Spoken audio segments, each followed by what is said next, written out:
All right, everyone, welcome to our panel on mentorship and success. There's a flood of startup activity in the country and across the world.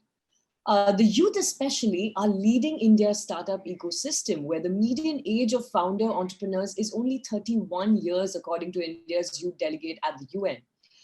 Clearly, there is no dearth of great ideas, but these ideas need experienced hands. It needs someone who has been through all the government, legal, financial, operational, more importantly, the mindset issues, the give and takes of business, dealing with the ups and the downs, being able to anticipate in advance what is right, what is wrong, or what's the best at work decisions. That is where a mentor comes into the picture. Today, we are joined by three such mentors who, if you ask me, have been co-authors of successful startups and businesses. Let me quickly introduce you to them. We're joined by Richard Rothman, who's the founder and the managing director of Open Mind Opportunity Consultancy, which is the world's first and only opportunity consultancy based in Mumbai. He's also a national best-selling author, former trade commissioner to the United States of America in India, Italy, and Indonesia, during which his numerous clients include Indian majors such as Reliance Industries, Tata Group, Mahindra, and Godrej, Indonesian conglomerates, and of course, Fortune 500 companies such as Boeing, International Paper, and General Electric.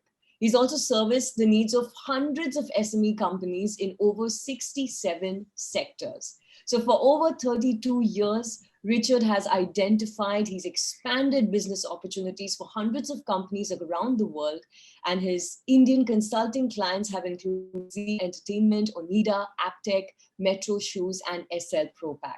In fact, his latest book, The Power of Opportunity, was recently published by Penguin Random House India. Richard, welcome, and thank you so much for joining us on this panel. Thank you. We're also joined by Mr. Kiran, who is a founder of Digital Dynamo, which is this organization that helps people create multiple streams of income digitally while staying focused on their current jobs or existing business. He's an international speaker. He's presented in various conferences and summits, as well as industry events, where he talks about personal leadership, learnings from business, the power of winning mindset, and also making multiple streams of income. Clearly, he has mastered the art of building an online presence, which can be a daunting task without the right tools and guidance. He's spoken with more than 100 CEOs to young professionals and students for more than 50 nationalities, and he leads discussions in settings ranging from small strategy meetings to retreats, student orientations, and annual business conferences. Kiran, thank you so much for joining us here, and a warm welcome. Thank you, Zinia. And on this panel with me is Basesh Gala, who's an international business mentor and a leadership coach. Some of the prominent awards he has been honored with are Youth Icon from Government, Leadership Award for President of India, Dr. Kalam, and felicitation from Mauritius President. He's also been awarded as Best Business Trainer by World HRD. Basesh has done his graduation in Information Technology from VJTI and projects with special recognition from IIT Bombay. He's an MBA Gold Medalist in Strategy and Risk Management from Fisher, USA. He has CFA and FRM charters. Basesh is also the founder and chairman of 39 Solutions, which is India's premier business mentoring and leadership coaching organization, coaching many corporates, MSME, and family businesses. Till 2019, he's inspired 50,000 individuals and he's mentored more than 900 organizations. Let's welcome Basesh. Basesh, thank you so much for being here. A pleasure. Thanks. Okay, so first of all, I'm sitting here thinking, what really differentiates a successful entrepreneur from a struggling one? And that is usually how one focuses on the how instead of the why. The importance of why the big reason for entrepreneurs is what I am very curious about. So I want to start by asking all of you, what is your why? What is your reason as mentors and as consultants? Who wants to go first? I can go first. Sure, Richard. Thank you. Uh, what got me into being an opportunity consultant was that as a trade commissioner, I had consulted over 2,000 companies for many years, all sizes, all sectors. And I found that most business people, especially the startups, small, medium size, are not really focused on useful opportunities. Either the thing that they're pursuing was never particularly viable or attractive, or it had lost relevance over time, and these people were lost. And the reason for that is the vast majority of business people pursue things, choose opportunities by using a Xerox machine. They simply copy others. They see what the mass of others are doing and they copy them. This is not a particularly good route to success. And also because people tend to be focused on making profit and earning a lot of money. But as you know, nobody will give you money because you're needy or greedy. Okay, you have to actually take care of relevant needs in the market. Yes. So that is why I worked on developing a process to actually see, evaluate, and choose opportunities rather than focusing on things that are further down the line. Okay, it's nice to have a good business model and a smooth running business, but if the opportunity you're pursuing is irrelevant, you're not really going to get very far. So that was what got me on this course to focus on opportunity. Adding to Richard, thank you so much. There was a pointers which I was supposed to say, and you pretty much covered everything. But yeah, I have a few of the other things to say. I mean, I'm adding to Richard what is why about. See, I work with quite a few startups, right? When I say quite a few, especially in India, India is the third largest, the market when it comes to startup after US and China, right? And they have about 4.7% of the stake in the world in terms of startups. Right. Fresh minds are from India, So now what the kind of a why factor, first of all, the startups, what they miss is, they need to question themselves saying that why are they getting into this business? Is it two questions? One, is it to make money, or is it to is it that you have your passion connected to what you're trying to do, right? So what happens, most of the time when I work with startups, most of the guys, unfortunately, they say it's for them to get that money, for them to secure, this kind of income and things like that. Very few percentage of the people, 15-20% of the people are, they like what they're doing. They have certain knowledge in it, So that is the main thing. And also, like Richard said, most of the startups, they are like drop in the ocean. There's no niche factor in their business. Now, for example, if you talk about the technology startups nowadays, you talk about IoT is something very common. I'm not sure if any of you guys are tech savvies or you have any, because technology is something that's the future. Internet of Things, right? What we use nowadays, smartphones, smart homes, or smart factories, or smart whatever, it is all connected to IoT, right? So what happened, these guys, the moment they have a bit of a knowledge in IoT, they want to get into IoT startup. But if you look at it on a larger aspect, IoT is something, a subject which is getting wound off, where everybody getting to the market, right? So here, what I'm trying to tell you is like, the why factor is they need to first of all ask themselves, why is it they are getting to this particular business? Do they have a solution for someone's problem that can solve someone's problem? It could be an organization or it could be, an individual is where they need to strike the deal. So if they have a match between, a solution, and if they have a problem, a solution to a problem, I think the why factor is answered. Fantastic. Basesh, what about you? Sure. I think this goes with understanding the concept of success. I think, in the short run, people measure success with money or valuation or fame. But for success to be sustained, there has to be happiness and value creation. And that is where the concept of why comes in. If you look at the Japanese concept of ikigai, it is, skills, passion, what the world needs and what the world is willing to pay. So you need to hit all the blocks to get your ikigai. If you look at even our Vedas, and I'm a big fan of Vedas, like the Bhagavad Gita, it says that only those businesses or missions which serve others will grow prosperous and will also be happy. So the why helps you earn money, helps you stay happy, and helps you to serve others. It's a very, very deadly combination. And I think my ikigai, my why is very simple: to empower others and to empower society. Because when we empower others, we ourselves get empowered. So I think this concept of why is getting very, very popular. Simon Sinek has made it very, very popular. Start with why. A lot of startups are now focusing on the why, the purpose, rather than the vision and mission. So I think this movement has started and it's a step in the right direction because COVID has taught us, that your purpose is important. It is not just money because it may go away in 1 second. But if your purpose is there, your value creation is there, you will enjoy life, you will get wealth, and you'll also be happy.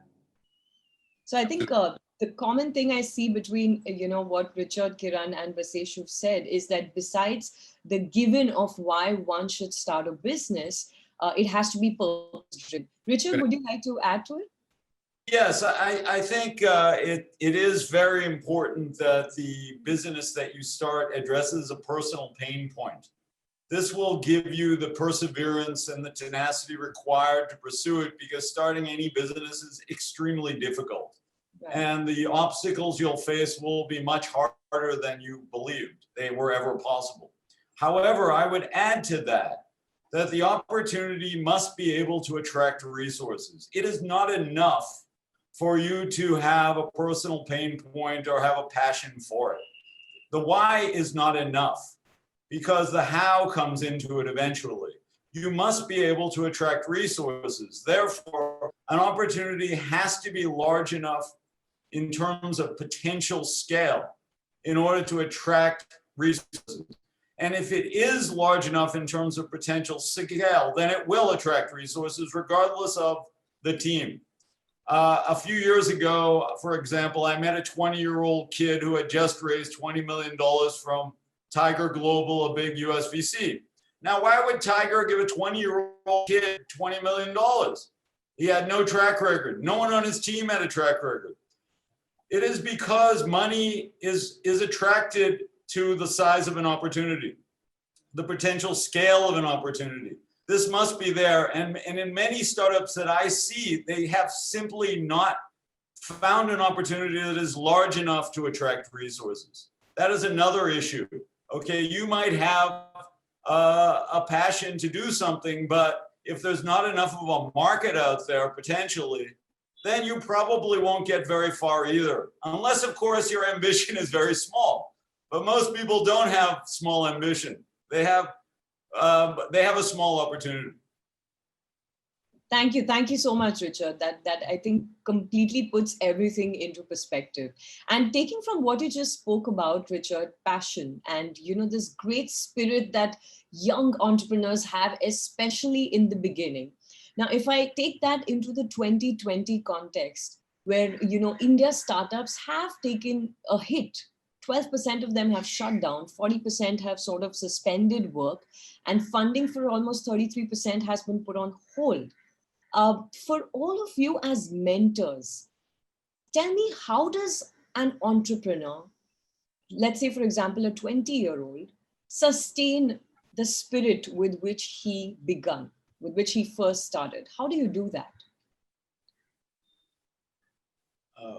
Would you like me to start? Sure. Well, I think, first of all, that as we've already discussed, an entrepreneur should pursue a business that is based on some sort of a passion. I think the word overused. I think it does help if the business is addressing a personal pain point. I had a good conversation with Satya Mirchandani, who's the first angel investor of India. He's been in this business for 20 years, and he's dealt with thousands of startups, funding them at the angel level, which is really the basic level, seed level. And he said the most important factor he has seen is that the business does address a personal pain point, and otherwise you will not sustain. Okay, starting a company is extremely difficult. Okay, it's certainly a new entrepreneur will have no idea what kind of problems he's facing and how tough it is. Everyone has an abundance of optimism, which is generally misplaced. Okay. So I think the personal pain point is extremely important. Secondly, I think too many entrepreneurs spend too much time bailing out a lifeboat that is hopeless. If eventually the opportunity is simply wrong, move on, pivot, be flexible. Entrepreneurship is a learning experience, okay? Typically, you don't know what the hell you're doing when you start. The whole experience should be based around learning. You should accept that every day I'm trying to learn something and move forward. The idea isn't that you know everything at the beginning. If you're not open to learning and adaptation, you probably will fail. Okay, so you have to have a learning orientation. And if you are that sort of person, you probably will eventually succeed. Fantastic. Basesh, what are your thoughts? I think with regards to pain point, there has to be an attitude of value creation. And I've seen those entrepreneurs who think on how I can improve value. Can I reduce my cost? Can I improve efficiency? Can I improve customer experience? Am I solving the same problem? Is it efficiency? If a focus is on value creation, then automatically an entrepreneur is forced to learn, to pivot. And if that value creation attitude is matched with purpose, then that sustainability comes. And extremely important is strategy. I think strategy today is used like a very, very common word. We see it in cricket matches for every over. We see it even a housewife discussing about strategy of cooking. But strategy is really understanding your internal strengths, weaknesses, your competition, your government regulations. And a true entrepreneur who has his pulse on the ground reality, on strategy, on value creation, and on his purpose will be able to sustain. Otherwise, it's extremely difficult. And just to add to your point, I think startups are meant to fail in a good way, because failure drives excellence and failure helps, to understand. I've seen a lot of startups, they just see the success story in newspapers and they want to become billionaires overnight, but they don't know the amount of sweat, blood, the tears, the sacrifice. And that is why I always say that celebrate failures. As long as your intent is right, you will succeed. If not today, then tomorrow. Fantastic. Kiran, what's your wisdom on keeping the spirit alive? Um, it's pretty simple, like Richard said, and also adding to Basesh. See, the thing is, if you have any solution, I mean, first of all, startup as an organization, that means, you have certain solution that can probably help an organization or an individual, like I said previously, right? Now, you need to also, make sure the solutions, or rather the ideas or strategies that you have, right? Does it have a blueprint? Does it have a plan? So most of the startups, what happens, they start a business and then start planning. Right? So it should be the other way around. You need to plan and then start a business, right? The second thing is, you also need to be ready for your failure, because most of the startups, what happens, they have this passion, they have this eagerness to make money, or they have this eagerness to create their company as a brand, but they also need to be ready to fail. It could be once, twice, 10 times. But if they are someone who are ready to fight, they are, a person who can, or a company who can sustain in the market. Now, in terms of how do you sustain during times like COVID or any situation, it could be 2021, could be even worse, right? It's all about you having a strategy. It's all about you sticking to the plan that you have. So if you have a particular plan and strategy, you should not have any problem. Thank you. Thank you so much. So, one of the biggest challenges in mentorship, as Steven Spielberg pointed out once, is to allow the startup the opportunity to create themselves and not create them in our image and likeness as mentors and, coaches. So if we could, for the next couple of minutes, just turn tables. And if I may ask you that as a startup, when do you know you are with the right mentor or consultant for your business or for your idea? Um, okay, go ahead. Go ahead, Uh, Richard. I think it really depends on what you need to learn. In any startup team, there's a certain amount of capability already there, and there are lots of gaps. So I think the mentor should help you define the gaps and help fill the gaps. Because as I just said, starting a business is a learning experience. Every day you're going to understand that you have failed at something or are missing something, and you need somebody to help you understand where you need to direct your learning. That's I don't see any other major role other than learning. All right. Um, Yes, Kiran. yeah. So now let give you my own examples, experience as well, wherein because I was the advisor for mostly quite a few startups, right? Mhm. Now, what helped me to make another person as a successful entrepreneur is basically matching the wavelength. Now, for example, if I'm a mentor, it's not necessary that I have to be someone who can in under any circumstances who can help any startup, right?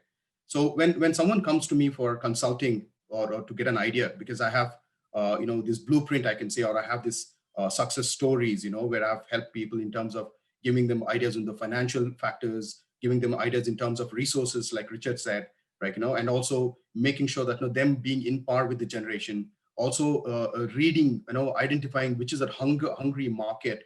These are the things I'll be advising to these guys. So what happens, if there is a wavelength that is not missing between a mentor and a person or a startup, that could be a disconnect. So what happens if there's a wavelength that matches? All they have to do is, if they consultant me or if they have taken my ideas, they just have to submit themselves to me. All right. It's like, because as a mentor, we are someone who will just not talk to them, but we also give them a written blueprint or ideas saying that, no, these are the steps that they need to follow, right? And at this stage, they should be looking at, if they give their 100%, and if at this stage they come from stage 1 to stage 2, they should be able to get the result, according to what's been proven. All right. So if they're not getting the result, there is a problem. So if they get this matching done, I think, the wavelength, if the wavelength matches, I think it should not be a concern at all, as long as they are, doing what is necessary. Fantastic. Basesh, tell us, what do you think about it? I have a very different perspective. A lot of startups that I've worked, especially in the Indian eco space, they need an auditor. They need someone to challenge them, because sometimes they may not be connected with grounds, or they may have a forecasting plan. And I typically believe that most people work on rocket science. If you don't light a fire behind them, they will not run. So who challenges an entrepreneur? You are the boss in a way. Of course, you have investors; they are going to be after you. But there are a lot of businesses who need you to challenge, who need to audit you, to guide you. And the job of a mentor or an advisor is not to give answers, it is to ask the right questions. And it is to just understand the framework that, hey, you had committed that you will onboard 100 customers in this month. Why did it not happen? Were your marketing plans not in place? Were your funnels not in place? Did your team not have enough training? So it is just acting like a mirror, a drawing board, auditing them, challenging them. I think that's a very, very important role. And it always also adds authority and independence. Sometimes there are a lot of conflicts between co-founders, so how do you arbitrate that? How do you really work on maintaining a very neutral, honest view? So for me, a mentor is showing a mirror, being a drawing board, and being an auditor, a performance auditor. I'd like to add to that. I think that's a very good point. In a lot of companies I deal with, there are typically 3 or 4 people, sometimes family members, and very often they're not actually transparently dealing with problems because of difficulties in relationships, or they're scared to damage their relationships. And I think a mentor brings out these truths that they have to face, these issues that they have to face that very often they're avoiding. And so I think that's a very good point Basesh has made. Adding to Basesh, right? See, now, like you said, you need to ask the right questions if you're a mentor and things like that. If the way I look at is, asking right questions and understanding that's a extremely basic level, right? that is something, it works for us as a consultant or as an mentor for me. If first of all, if I have to suggest someone in terms of level 1 to level 2 of business, right, in terms of their investments, that I would have understood. I mean, as a mentor, I'm saying, right, I would have understood their, all the questions, all the requirements is when I will involve myself.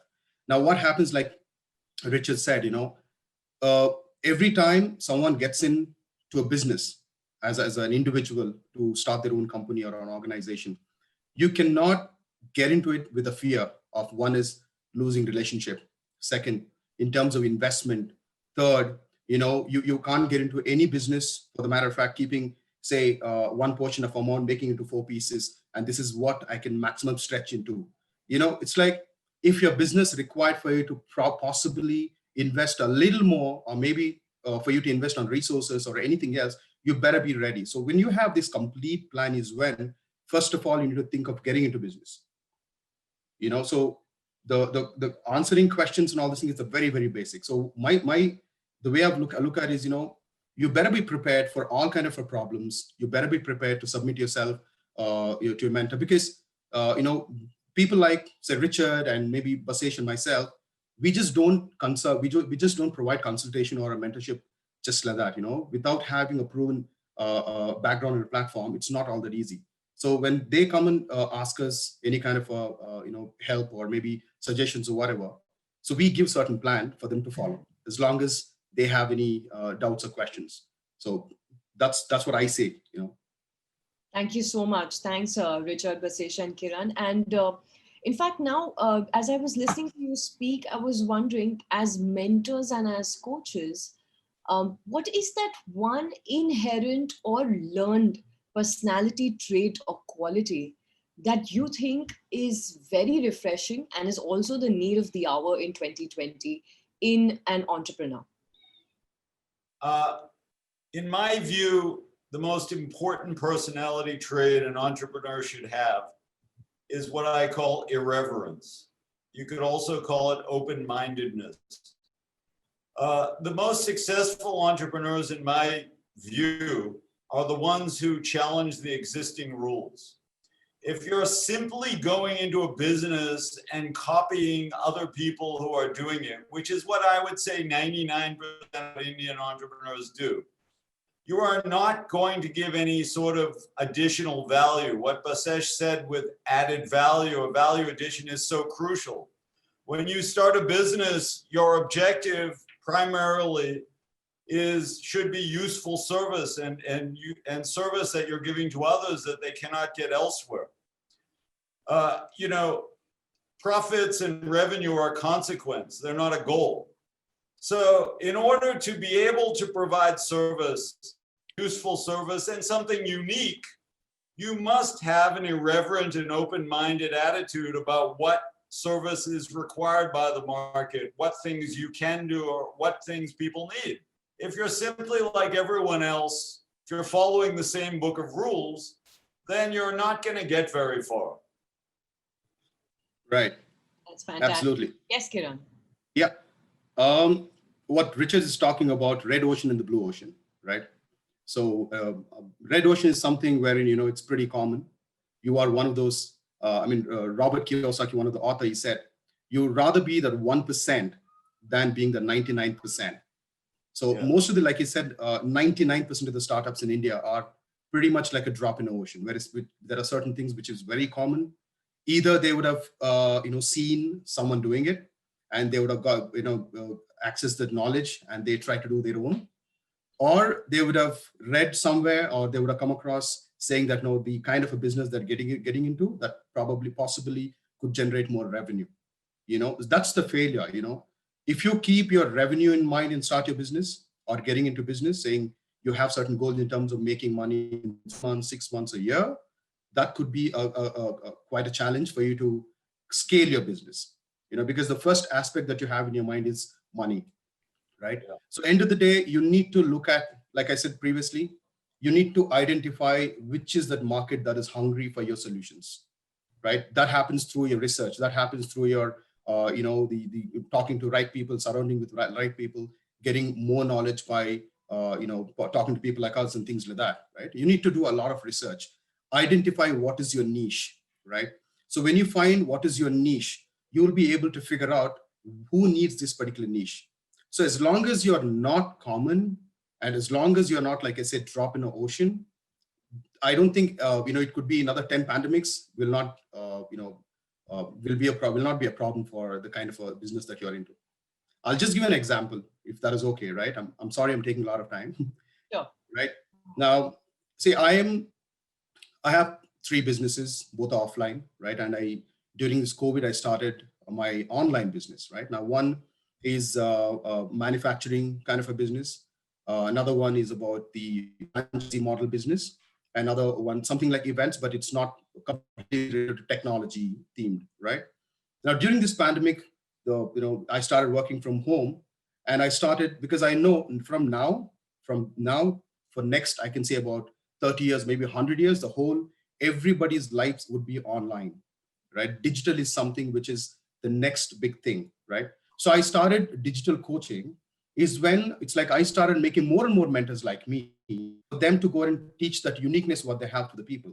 Now, all these years, these people who came to me, they were mentoring people, they were coaching people, but in a domestic area. But now the kind of a barriers that's been broken and they have a reach to the world. How to do it's by reading the market. It's by looking at the research. Doing a research and also taking advantage of the situation. So this is something they need to keep in mind. They need to go as per what is the requirement in the market and which is the hungry market they need to serve. So. Fantastic. Basesh, tell us, what do you think, when is it that you get really excited when you meet an entrepreneur? Sure. I'll just club this answer. I think one very important skill is also a lot of people focus on the hard skills or the technical skills, but it is actually the soft skills, your ability to connect, what we call as empathy. It is so underutilized, but I think empathy for me is a number one skill.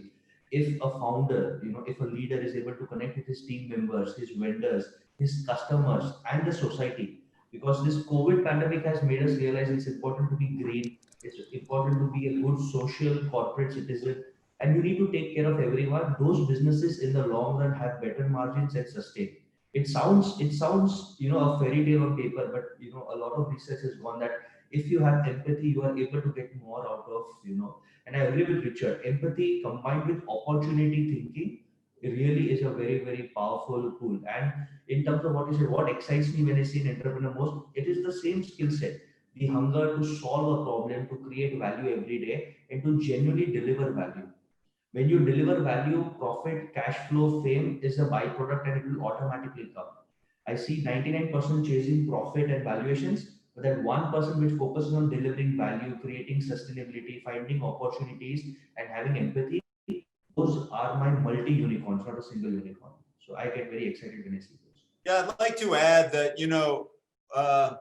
I'd like to ask, what is the most important question in the world? It's a question we all ask ask ourselves every day, many times. And the question is, what's in it for me? Okay, we're all selfish and we're all focused on our own needs. But if you're to be a successful entrepreneur, as Basesh has said, you have to be outspoken and empathetic, okay? This is the most crucial thing. You must consider that the needs of others, not yourself. Otherwise, nobody is going to give a damn about you. And that's so important. I consult with companies that are 30 years old, with entrepreneurs who've been in business for years, and they've lost relevance. And it's usually because they don't even talk to their customers. They don't even know. It's amazing. I go talk to their customers and find all these complaints, and these people have no clue, because all they care about is their financial statement. Wow. Yeah, that makes complete sense. And in fact, talking about traits of entrepreneurs that can even sustain us through a pandemic like we're experiencing right now, if we look back over other recessions or downturns in our economy, some great companies have been born during these times. And from what I'm listening, I can clearly say that this pandemic will also spawn some amazing startups and a host of new products and services. So, among all the opportunities that one is exposed to as an entrepreneur, how do you think startups can make the most of it right now?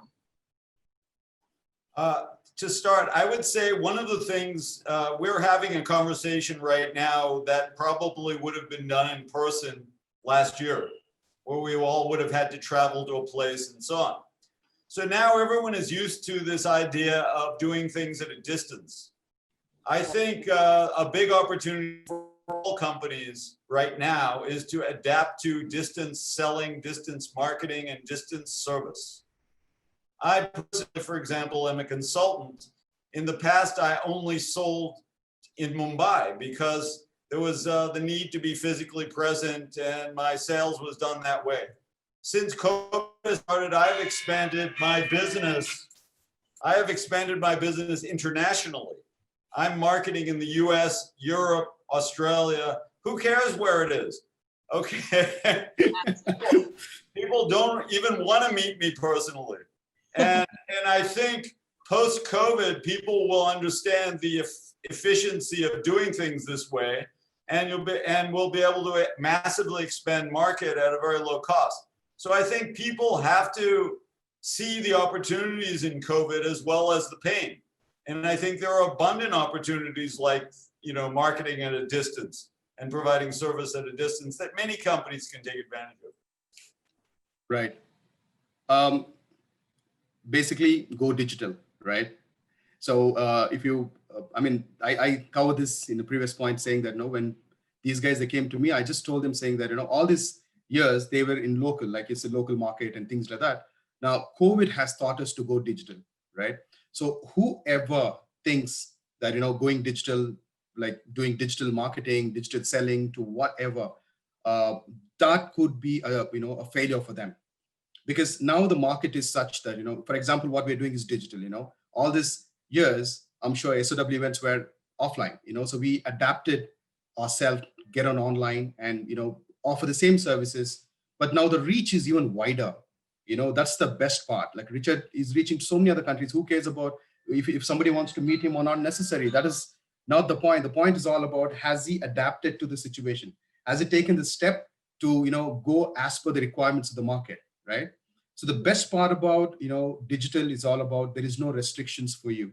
Now, in terms of everything, if you look at the cost point of view as well, and the risks perspective as well, you are at very, very less risky. In terms of the investments and things like that, compared to what it was in the past. As long as you take measures, as long as you push yourself to get up to the new skills of digital world. Fantastic. Yes, Basesh, tell us, what do you think?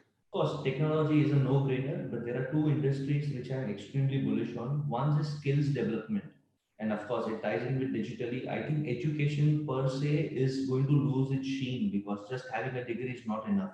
It is what kind of skills, how do you keep learning yourself, how do you keep challenging yourself.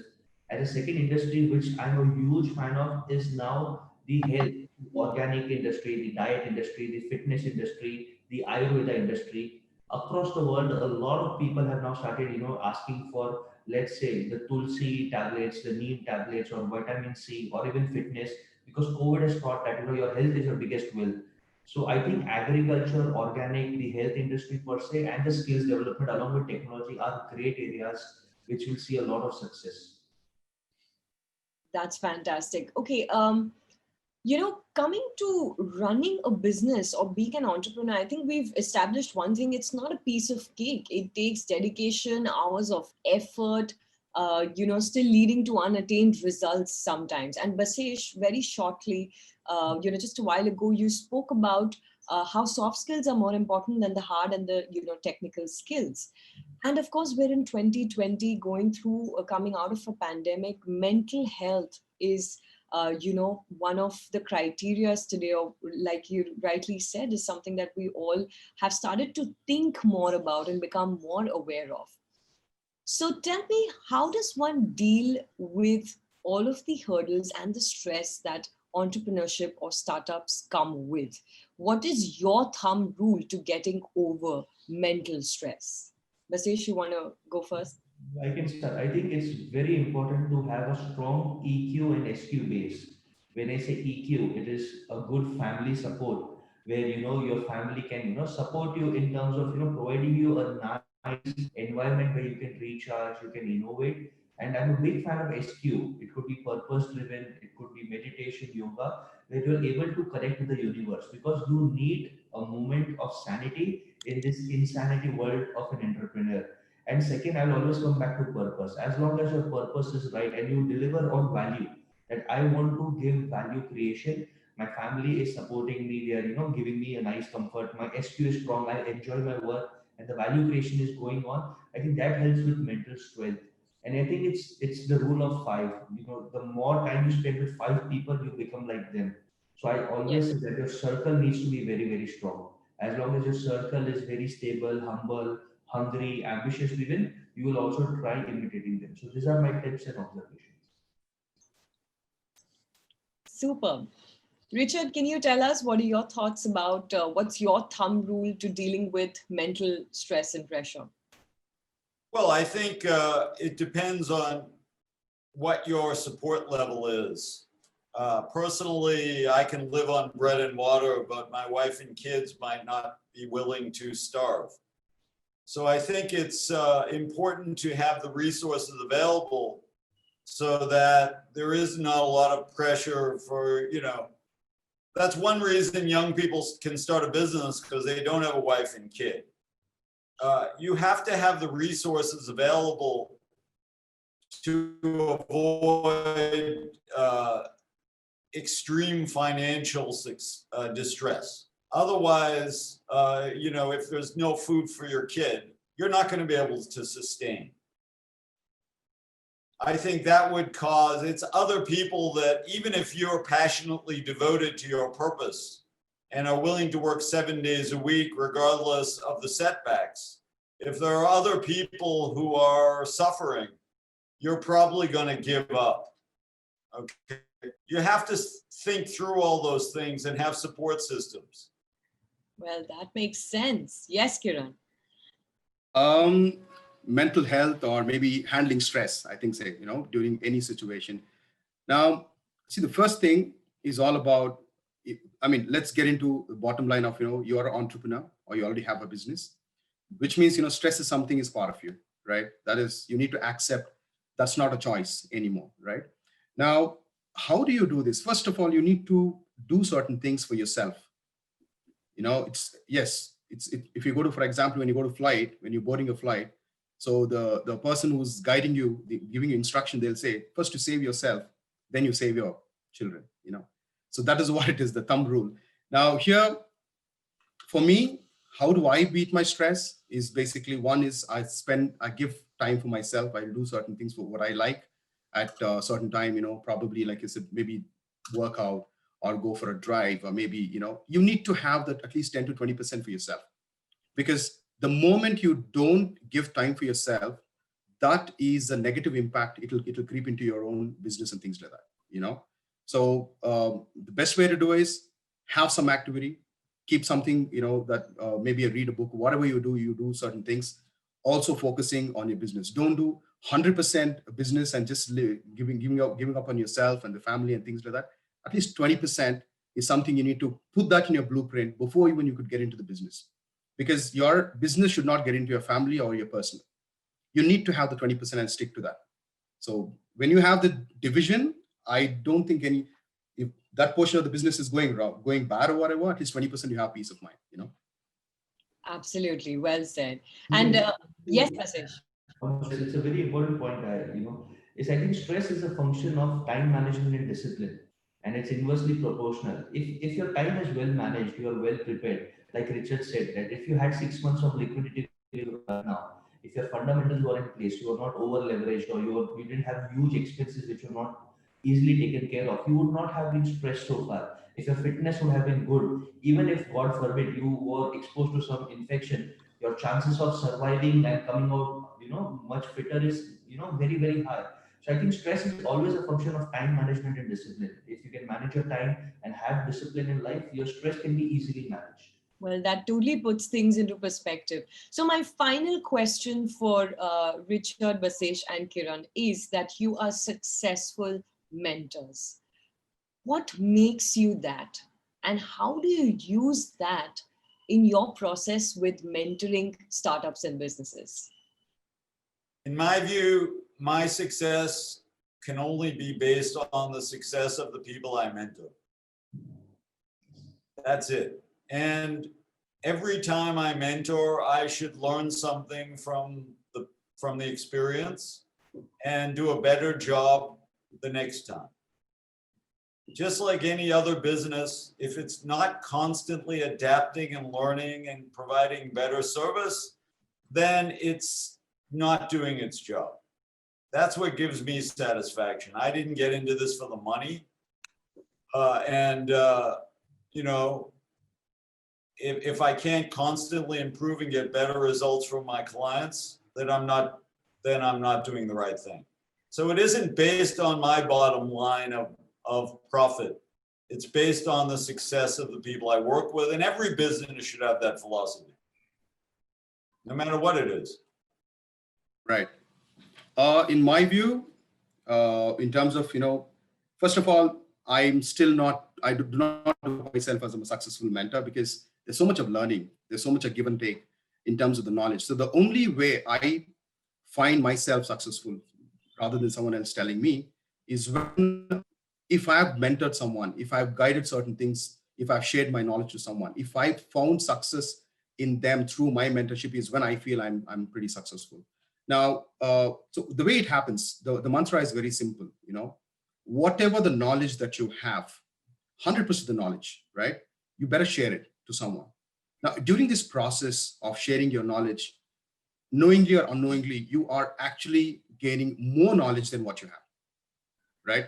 So as a mentor, right, the only way for you to be successful is giving your complete knowledge that you have, without giving any kind of it shouldn't be something that you have done a research and you read about it or you heard somewhere and you're guiding someone, right? So the knowledge that you need to share is something wherein you have put yourself there, you have seen certain things, and you have live examples of proven strategies, is when you will go and share it. So when you share it during the course of conversation, you will gain knowledge. That is success for me.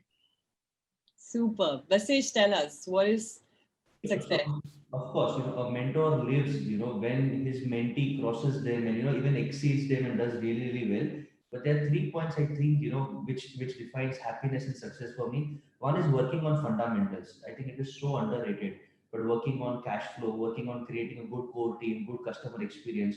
So as a mentor, when we can work on fundamentals and implement those suggestions, that is when success comes. And second, I think a mentor also has a lot of advantages in terms of network and market research. Since we are connected to hundreds and thousands of entrepreneurs, companies across the globe, that networking opportunity, able to get good vendors, good customers, help in fundraising, and also understand what are the current market trends, be it digitally, be it customer psychology, consumer behavior. So I think able to successfully guide in terms of market research, in terms of networking and working on fundamentals makes a mentor or a consultant truly successful. Superb. So, I wish we had another 1 hour to have this conversation. It's pretty much a masterclass in mentorship. But my key takeaways, and of course, being an entrepreneur myself, is number one, what I took away from Richard, Basesh, and Kiran, you is it's important to first be an original. It's okay to fail, and not just once, but a couple of times before you make your billions or millions. Like all three of you at some point rightly said, that revenue is a product or a byproduct of the work. What's first and foremost is sustainability and scalability. I think you also brought out some very important points when it comes to the soft skills aspect of entrepreneurship, which is empathy combined with opportunity thinking, like Richard rightly said. And clearly and evidently, we are and we will continue to adapt to distant business. And it's not all, gloom and doom in 2020. With the right people, with the right handholding, with the right support systems, we can successfully create and sustain, great businesses. So Richard, Basesh, and Kiran, thank you so much. I must admit that everything that you said is absolutely invaluable. So thank you for being so forthcoming and so giving. Thank you very much.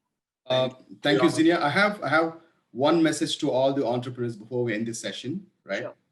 to all these budding entrepreneurs, don't stop having fun, under any circumstances, because that is something which is, I feel, very, very important. That is something which drives me every day, right? So that is something you need to incorporate. Now, for example, I have this goal card. You guys can't see it. This is a goal card for me. There's something called a goal card, which is I read every day to remind myself what is my goal from now till next 1 year. I have a card. So that drives me, and that reminds me, saying that there's a purpose of living self. So to drive this, don't stop having fun. That's my mantra. Thank you. Thank you so much, Kiran. Thanks, Richard. Thanks, Basesh, once more. Thank you. Thank you, Richard. Thank you, Basesh. Thank you, Zinia. That was really fun. Yeah, it was, in fact.